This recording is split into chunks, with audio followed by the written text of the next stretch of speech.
రోగాలు బాధలు తగ్గుతాయి, ఐశ్వర్యం అభివృద్ధి అవుతుంది అని చెప్పేసరికి ప్రజలు రోగాలు తగ్గించుకోవాలని, ఐశ్వర్యం పెంచుకోవాలని ఇటువంటి గురువుల దగ్గరకు తండోపతండాలుగా చేరతారు. కానీ ఆత్మతత్వం ఏమిటి, బ్రహ్మతత్వం ఏమిటి, అసలు నేనెవరు, నేను జీవుడునా, ఆత్మనా, దేవుడునా, చావు పుట్టుకలు అంటే ఏమిటి, అసలు నిజంగా మరణం ఉన్నదా, లేదు జీవుడు దేవుడేనా, జీవుడు జీవుడేనా, జీవుడు దేవుడైతే ఎలా దేవుడవుతాడు, జీవన్ముక్తి ఎలా పొందాలి, మోక్షము ఎలా పొందాలి, ఈ విషయాలు వారు చెప్పరు, వీరు అడగరు. వీరికి ఇవి అవసరం లేదు. వీరికి కావలసినది ఎలా, వ్యాధులు బాధలు తగ్గటం, సంసారం అభివృద్ధి చెందటం, సంతానము కలగటం, ఇదే వీరికి కావలసినది. వీటిని గురించి అమోఘంగా చెప్తుంటారు. వీటి కోసమే జనులు పరిగెత్తుతుంటారు. అసలు ఆత్మతత్వము తెలుసుకోలేరు. అసలు నేను అనున్నది ఆత్మ అన్న తత్వం చెప్పేవారు లేరు. వారికి ఆత్మతత్వము తెలియదు. దానిని తెలుసుకునే ప్రయత్నము చెయ్యరు. కృష్ణుడు కృష్ణుడే, జీవుడు జీవుడే అన్న తత్వము ఇస్కాన్ వారు చెప్పుచున్నారు. క్రైస్తవ మతంలో దేవుణ్ణి మనం చూడలేము అన్నది కూడా ఎక్కువ ప్రచారం జరుగుతుంది. పాస్టర్లు చెప్పినది నమ్మటం, పశుపక్షాదులలో ఆత్మ లేదు, వాటిని చంపి తిన్నా పాపం లేదని చెబితే నమ్మి తింటూ వారి వెనకాల తిరగటం, ఇది పాపమా పుణ్యమా అని ఆలోచించకుండా ఉన్నారంటే ఎంత ఘోర పాపమో తెలియకుండా ఉన్నారు. ఇటువంటి గురువుల దగ్గర చేరి ఎంతోమంది పెడదారిన పడుతున్నారు. వారిదే నిజమైన దారి అనుకుంటున్నారు. ఇది నిజమైన అసలైన సత్యమైన మార్గము కాదని వారికి తెలియట లేదు. ఇటువంటి వారు ఎప్పుడు బాగుపడతారా అని మా గురువు గారు అంటుండేవారు. అయితే కేవలం గ్రంథాలు పఠించటం ద్వారా ఆత్మ సాక్షాత్కారము పొందలేరు. మాయా కోరల్లో నుండి తప్పించుకోవటం అంత తేలిక కాదు. ఆత్మ సాక్షాత్కార మార్గంలో ఆత్మధ్యానం చేయు కాలంలో కొన్ని పరీక్షలు తప్పనిసరిగా జరుగుతాయి. అయితే మనం గురువు సన్నిధి యందు ఉన్నచో అవి తెలిసి తెలియకుండా కనపడకుండా పోతాయి.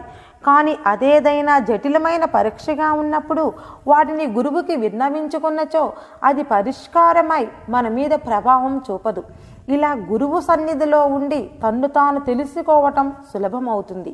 అయితే గురువును ముందుగా ఎటువంటి వాడో తెలుసుకోవాలి. పరమాత్మతత్వాన్ని పరిపూర్ణంగా బోధించగలవాడిగా ఉండాలి. శాస్త్రాలలో ఉన్న విషయాలు పూర్ణంగా తెలిసినవాడిగా ఉండాలి. ఆత్మసాక్షాత్కారము పొంది ఆత్మజ్ఞానము పొందినవాడుగా ఉండాలి. వైరాగ్యము కలిగి ఉండాలి. షడ్వికారాలు లేనివాడుగా ఉండాలి. సాకార స్వరూపమైన కృష్ణతత్వాన్ని గురించి కానీ, విష్ణుతత్వాన్ని గురించి కానీ, రామతత్వాన్ని గురించి కానీ, శివతత్వాన్ని గురించి కానీ బాగా క్షుణ్ణంగా వివరించి హృదయానికి హత్తుకునిలాగునా చెప్పి జీవాత్మను పరమాత్మగా మార్చేవాడుగా ఉండాలి. దైవము సాక్షాత్ కళ్ళకు కనిపించున్నట్లా చెప్పువాడుగా ఉండవలేను. అది అనుభవపూర్వకముగా ఉండవలేను. అయితే గురువును ఎన్నుకునే విషయంలో శిష్యులు చాలా జాగ్రత్తగా వ్యవహరించాలి. స్వయంగా పరిశీలించిన మీదటనే ఉపదేశం తీసుకోవాలి. లేనిచో చెడిపోయెదురు.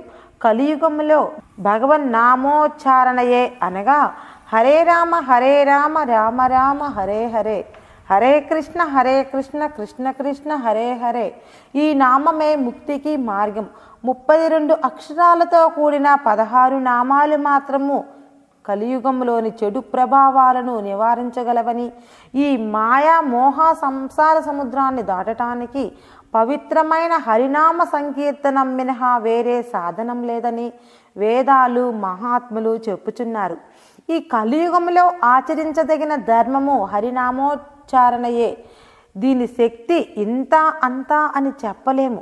ప్రతివారు హరినామాన్ని జపించండి, లేక శివభక్తులైనచో శివనామాన్ని జపించండి, లేదా దేవీ భక్తులైనచో గాయత్రీ మంత్రాన్ని జపించండి, లేదా సద్గురువు దొరికినచో వారు ఉపదేశిన బ్రహ్మోపదేశాన్ని ఆచరించండి.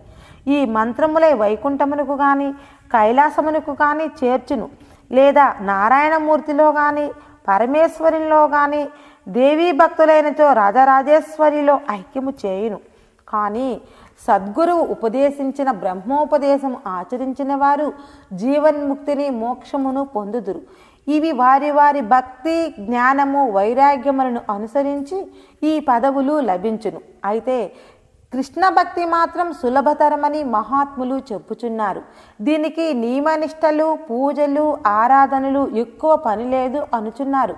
శ్రీకృష్ణ పరమాత్మను హృదయంలో ఉంచుకొని కృష్ణనామాన్ని మరవకుండా జపించటమే, నిద్రలేచినది మొదలు నిరంతరం నిద్రలో కూడా మరవకుండా జపించటమే దీనికి నియమం. ఏ వస్తువుని చూచినా, ఏ పని చేస్తున్నా కృష్ణుడే కనపడుచుండవలయను.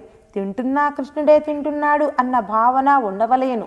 ఏదైనా ఒక వస్తువు ఇచ్చినా కృష్ణుడే ఇస్తున్నాడు, తీసుకున్నా కృష్ణుడే తీసుకొనిచున్నాడు, మాట్లాడినా కృష్ణుడే మాట్లాడుచున్నాడు, విన్నా కృష్ణుడే వింటున్నాడు, చెప్పినా కృష్ణుడే చెప్పుచున్నాడు అని ఈ విధముగా మనసును మరల్చుకొని కృష్ణనామముతోనే, కృష్ణ స్వరూపముతోనే జీవితము గడిపితే నీ జీవత్వము నశించి కృష్ణునిగానో లేక కృష్ణునిలో ఐక్యము కావడమో లేక జీవన్ముక్తిని పొంది జనన మరణములు లేని బ్రహ్మత్వాన్ని పొందును.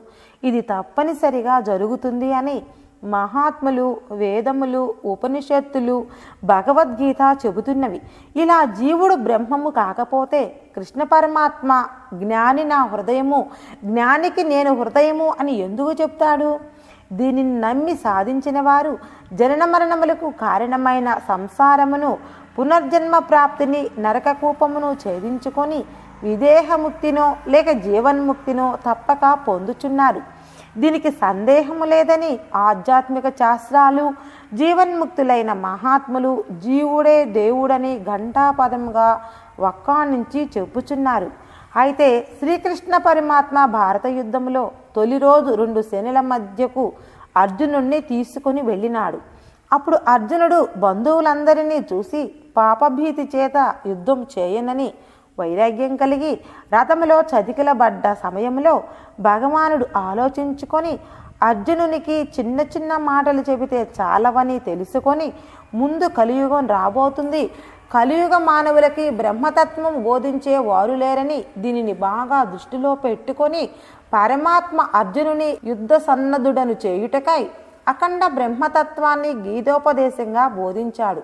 ఎలా అనినా కర్మయోగం ఎలా చేయాలి, సత్కర్మ ఎలా చేయాలి, నిష్కామ కర్మ ఎలా చేయాలి, భక్తి యోగాన్ని ఎలా సాధించాలి, పరాభక్తిని ఎలా సాధించాలి, జ్ఞానయోగాన్ని ఎలా చేయాలి, జ్ఞాన విజ్ఞాన యోగాన్ని ఎలా చేయాలి, యోగాన్ని ఎలా చేయాలి, భగవద్ధ్యానం ఎలా చేయాలి, ఆత్మధ్యానం ఎలా చేయాలి, వైకుంఠము ఎలా చేరాలి, వైకుంఠంలో పరమాత్మ దగ్గరికి ఎలా చేరాలి, ఎలాంటి వారు చేరతారు, పరమాత్మని ప్రత్యక్షం ఎలా చేసుకోవాలి, పరమాత్మలో ఎలాంటి వారు ఐక్యమవుతారు, పరమాత్మే తారే పరమాత్మగా ఎలా ఉండగలుగుతారు, ముక్తిని ఎలా పొందుతారు, జీవన్ముక్తిని ఎలా పొందుతారు, జీవుడే దేవుడిగా ఎలా ఉన్నాడు, జీవుడే పరబ్రహ్మముగా ఎలా ఉన్నాడు, జీవాత్మే పరమాత్మగా ఎలా అయినది, ఈ విషయాలన్నీ భగవద్గీతలో అర్జునునికి శ్రీకృష్ణ పరమాత్ముడు విశదీకరించి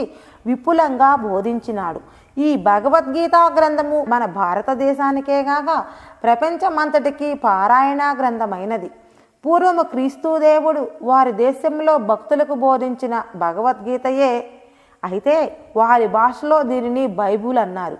మహమ్మదీయుల్లో మహమ్మద్ ప్రవక్త బోధించినది భగవద్గీతయే, వారి భాషలో వారు ఖురాన్ అన్నారు. భాష మార్పే కానీ భగవద్గీత ఒక్కటే.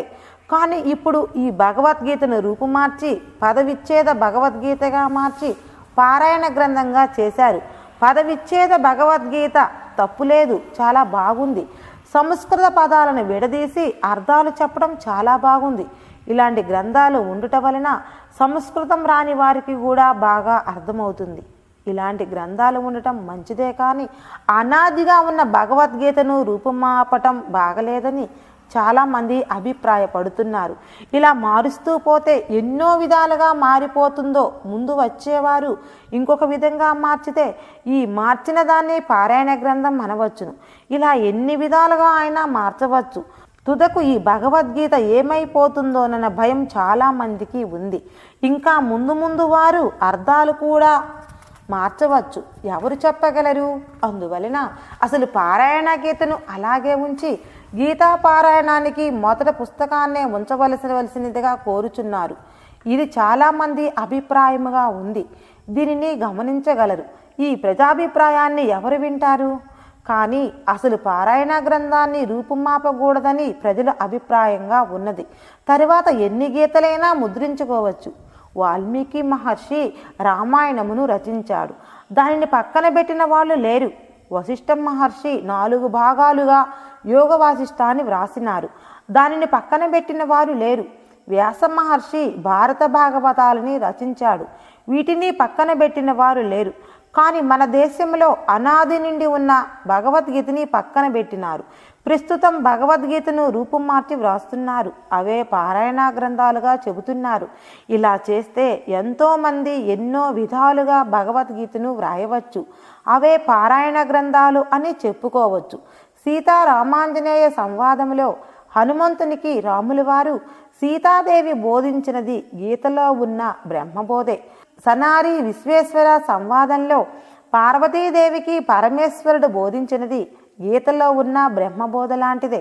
కలియుగంలో ఎందరో మహాత్ములు, అవతార పురుషులు, భక్తులు, జ్ఞానులు, యోగులు, సన్యాసులు, బ్రహ్మచారులు, గృహస్థులు, వానప్రస్థులు, ఎందరెందరో మహానుభావులు అందరూ ఈ గీతాధర్మాన్ని, గీతాతత్వాన్ని అనుసరించి మహాత్ములై ముక్తి పొందినారు. ఇంతటి మహత్తరమైన శ్రీమద్ భగవద్గీతను కలియుగ మానవులందరికీ అందించినది శ్రీకృష్ణావతారంలోనే జరిగింది. ఇతర అవతారములలో ఇంత మహత్తరమైన బ్రహ్మబోధను అందించలేదు. అందుకనే శ్రీకృష్ణావతారము పరిపూర్ణావతారము అన్నారు. కావున ప్రతివారు శ్రీమద్ భగవద్గీతను నిత్యము పారాయణం చేసుకొని జనన మరణములను తప్పించుకొని భగవంతుని సాయుధ్యముక్తిని కానీ జీవన్ముక్తిని కానీ పొందమన్నారు. కావున ఈ గీతాతత్వాన్ని ముందుగా తెలుసుకోవలెను. గీతలోనే భగవంతుడు గీతా మహత్యాన్ని, గీత శక్తిని గురించి చెప్పినాడు. ఆ మహత్యాన్ని తెలుసుకున్నచో భగవద్గీత ఎందుకు పారాయణం చెయ్యాలి అన్నది అర్థమవుతుంది. అదిగాక గీతను పారాయణం చేసినందువల్ల జీవుడు ఏమవుతాడు అన్నది అర్థమవుతుంది. పాపము ఎక్కువై భూభారము భరించలేక భూదేవి శ్రీ మహావిష్ణువు దగ్గరికి పోయి, ఓ భగవంతుడా, పరమేశ్వర, ప్రభు, ప్రారబ్ధమును అనుభవించుచు ఇంకను పాపములు చేయుచున్న మనుషులకి మీ యందు అచలమైన భక్తి ఎట్లు కలుగును అని అడుగగా భగవంతుడు ఈ విధముగా సమాధానము చెప్పుచున్నాడు. ఓ భూదేవి, ప్రారబ్ధభోగి అయిన మనుష్యుడు పాపపుణ్యముల ఫలము సుఖదుఖ రూపములలో అనుభవించుచున్నను నిరంతరము గీతను పారాయణం చేచుచుండెడి ఎడల ఇహలోకమందే ముక్తుడై సుఖముగా ఉండును, కర్మలిప్తుడు గాకుండును. గీతాధ్యానము చేయుచుండిన పద్మపత్రమును నీరు అంటజాలనట్లు మహాపాపములు అతి పాపములు కూడా అంటవు. ఎచట గీతాగ్రంథం ఉంటుందో, ఎచట గీతాపారాయణము జరుగుచున్నదో అచట ప్రయాగాది సర్వతీర్థములు ఉండును. అచట సమస్త దేవతలను, ఋషులను, యోగులను, పన్నగులను, నారదుడును, ఉద్ధవుడును, గోపాలురును, గోపికలు ఉందురు. గీతాపారాయణం జరిగిన చోట వీరి సహాయము శీఘ్రముగా లభించును. భూదేవి, గీతను ఆలోచించబడెడు తావున నేను సర్వదా నివాసమునర్తునని నీవు నిశ్చింతముగా గ్రహింపుము. గీతయే నాకు ఆశ్రయము, గీత ఉండు గృహమే నాకు ఉత్తమమగు గృహము. ఈ గీతాజ్ఞానమును అనుసరించియే నేను త్రిలోకములను పాలించుచున్నాడను. గీతను నిత్యము సంపూర్ణముగా నిశ్చల చిత్తమున పఠించువాడు జ్ఞానియగును. పిదప అతడు పరమపదమును పొందును. సంపూర్ణముగా అనగా 18 అధ్యాయములు చదవజాలక సగము మాత్రము చదివిన ఎడల గోదాన ఫలము లభించును. ఈ విషయమున సందేహము లేదన్నాడు. 3వ భాగము అనగా 6 అధ్యాయములు మాత్రము రోజు చదివిన ఎడల దానికి గంగస్థాన ఫలము లభించును. 6వ భాగము రోజుకు 3 అధ్యాయములు చదువువానికి సోమయాగ ఫలము లభించును. లేక 1 అధ్యాయమునైనను నిత్యము భక్తితో పఠించువాడు రుద్రలోకమును పొంది అచట శివాను చెరులగు గణముల యందు చేరి చిరకాలముండును. వసుంధర, ప్రతిదినము 1 అధ్యాయమును కాని 1 చతుర్థాంశమును గాని పఠించువాని మనుషత్వము మన్మంతరము వరకు ఉండును. 10, 7, 5, 4, 3, 2, 1 లేక అర్ధ శ్లోకమును పఠించు మనుష్యుడు చంద్రలోకమున 1000 ఏళ్లుండును. ఇట్లు గీతాపాఠ నిరతులగు వారు మరణానంతరము దేవత్వమును పొందును. అతడు మరలా గీతాపాఠ మొనర్చి ఉత్తమ మగు ముక్తిని పొందును. మరణ సమయమున గీతా శబ్దము నుచ్చరించిన సద్గతి లభించును. గీతార్థ శ్రవణానురక్తుడగు వాడు మహాపాపి అయినను వైకుంఠము పొంది విష్ణువుతో కూడి ఆనందించును. కర్మిష్టి అయ్యు గీతార్థమును ధ్యానించు వానికి జీవన్ముక్తుడని గ్రహింపుము. మరణానంతరమతడు పరమపదమును పొందును. భగవద్గీత తనాశ్రయించియే జనకాదులగు రాజులు ఇహలోకమ్మన పాపముక్తులని ప్రసిద్ధి నొంది పరమగతి నందియుండిరి.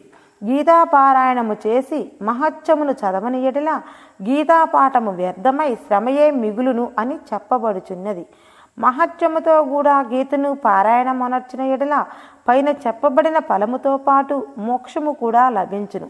గీతాపారాయణ మనర్చిన పిదప మహత్యమును చదివిన వానికి చెప్పిన ఫలము లభించును. ఈ గీతా మహత్యమును భగవంతుడే స్వయముగా భూదేవికి చెప్పాను. ఇది మానవులందరికీ శిరోధార్యం. కృష్ణుని నిజతత్వం ఏమిటో రుక్మిణమ్మ వారికి బాగా తెలుసు. గోపికలు మిగతా భార్యలు ఎన్ని ఆటలాడినా, కృష్ణ పరమాత్మ ఎన్ని నాటకములు ఆడినా పరమాత్మ కట్టు కదలని వాడని తెలుసును కనుక గోపికలను కానీ మిగతా భార్యలను కానీ ఏనాడైనా పల్లెత్తు మాట అనలేదు. ఎందువలన?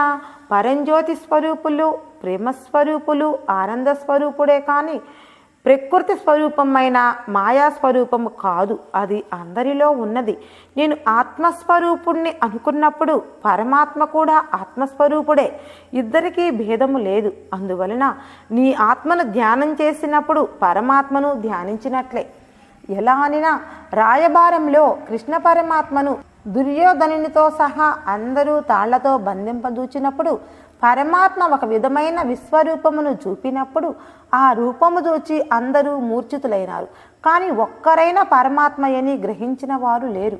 అంతట విదురుడు చూచి, నాయనలారా, భగవంతుడైన కృష్ణుణ్ణి మీరు సామాన్య మానవుడు అనుకుంటున్నారా? పరమాత్మను తాళ్లతో బంధించుట ఎవరి వల్ల కాదు.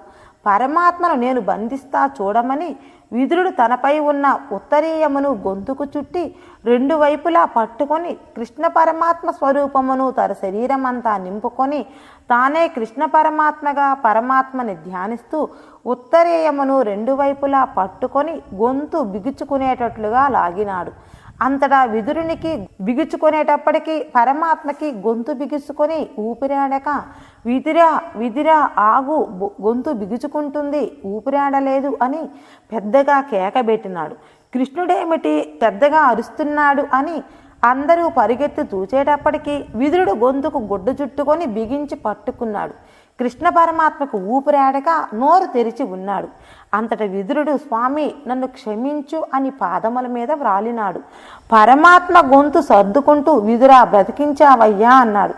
అంతటి విదురుడు లేచి, స్వామి నన్ను క్షమించు, వీరందరికీ నీవు ఎలా కట్టుబడతావో తెలపటానికి నేను నీ యందు అపరాధము చేసి బాధ పెట్టాను తండ్రి, నీ బిడ్డలాంటి వాడిని నన్ను మన్నించు మహానుభావ అని ప్రార్థించగా, విదురా ఇంతమంది యోధానుయోధులు చెయ్యలేని పని నీవు చేసావు కదయ్యా అని విదురుని భక్తిని ప్రశంసించినాడు. కానీ దుర్యోధనాదులు ఇప్పటికైనా గ్రహించారా? విదురుడు గొంతు బిగించుకుంటే కృష్ణుని గొంతు బిగుచుకుపోవటం ఏమిటి అని ఆలోచించారా? లేదు. విశ్వరూపం చూపినప్పుడైనా మనమందరం ఊరికే పడిపోయినాము, మరి యుద్ధములో మనమెలా గెలుస్తాము అని ఆలోచించారా? లేదు. ఇదీనుగాక విదురుడు గొంతు బిగించుకోవడం, కృష్ణునికి గొంతు బిగుసుకోవటం ఇదంతా ఒక నాటకములే అన్నారు. మేము విశ్వరూపం చూసి పడిపోయినామని అనుకుంటున్నారా? లేదు. కృష్ణుడి దగ్గర ఇటువంటి పైశాచిక లక్షణాలు చాలా ఉన్నాయిలే. ఇవి మనుషులను బెదిరించుడు కొరకు మాయాగారుడి చర్యలు అన్నారే కానీ కృష్ణుడు పరమాత్మయని ఒక్కరు కూడా ఆలోచించలేదు, గ్రహించలేదు. ద్వాపర యుగంలో కృష్ణ పరమాత్మ అవతారమునకు వచ్చినాడు.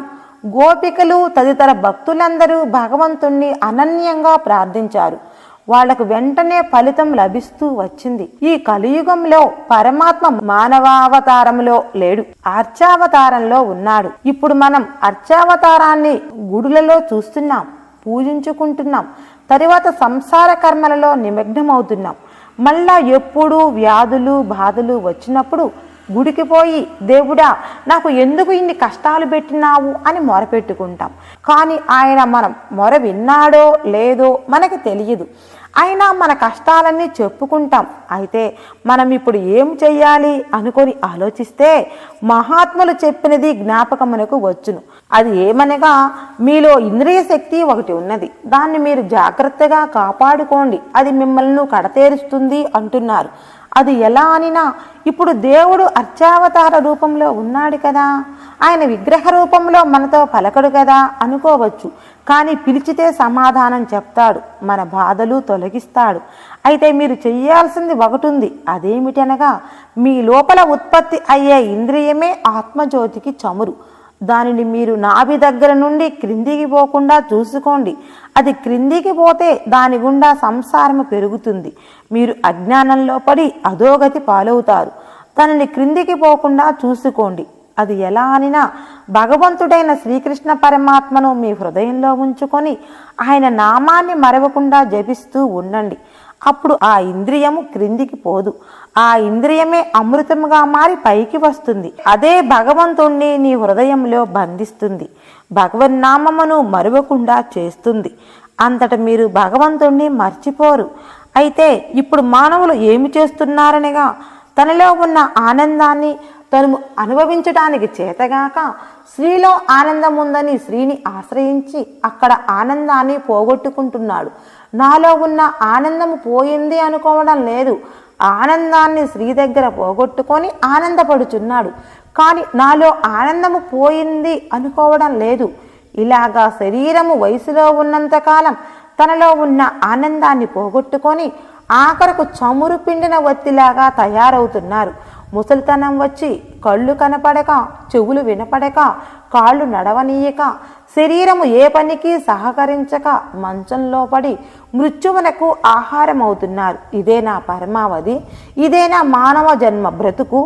ఇలా ఆలోచించుకొని మహాత్ములు శరీరంలో ఉన్న ఆనందాన్ని ఖర్చు పెట్టకుండా కాపాడుకొని భగవంతుడు ఆనంద స్వరూపుడిగా ప్రేమస్వరూపుడిగా ఉన్నాడని తెలుసుకొని ఆనందంతోనే భగవంతుణ్ణి పూజించి ఆరాధించి ప్రేమస్వరూపమైన భగవంతుణ్ణి ప్రేమతోనే చేరుకున్నారు. ఇలా మహాత్ములైన వారు సంసారంలో ఉండి కూడా స్త్రీకి దగ్గర చేరక ప్రేమ ఆనందాన్ని పోగొట్టుకొనుక ఆనందామృతమును పెంచుకున్నారు. ఆ ప్రేమే భగవత్స్వరూపంగా మారి వారు భగవత్స్వరూపులైనారు. ఆ ప్రేమతోనే ఆత్మజ్యోతి పెద్దదై ఆత్మ సాక్షాత్కారము కలిగి తానుగానే ఉన్న ఆత్మను తెలుసుకొని శరీరాన్ని వదిలి ఆత్మలో ఐక్యమై శరీరముండగానే ఇంతకుముందు భ్రమచేత జీవుడుగా ఉన్న జీవుడు చావు పుట్టుకలు లేని భగవత్స్వరూపముగా పరబ్రహ్మముగా మారిపోతున్నాడు. ఆ పరబ్రహ్మ స్వరూపుడే శ్రీకృష్ణుడు. వారే శ్రీకృష్ణుడు. కృష్ణుడే వారుగా శాశ్వతంగా జగత్తును తనలో జగత్తును చూసుకుంటూ సర్వాంతర్యాములై ఉన్నారు.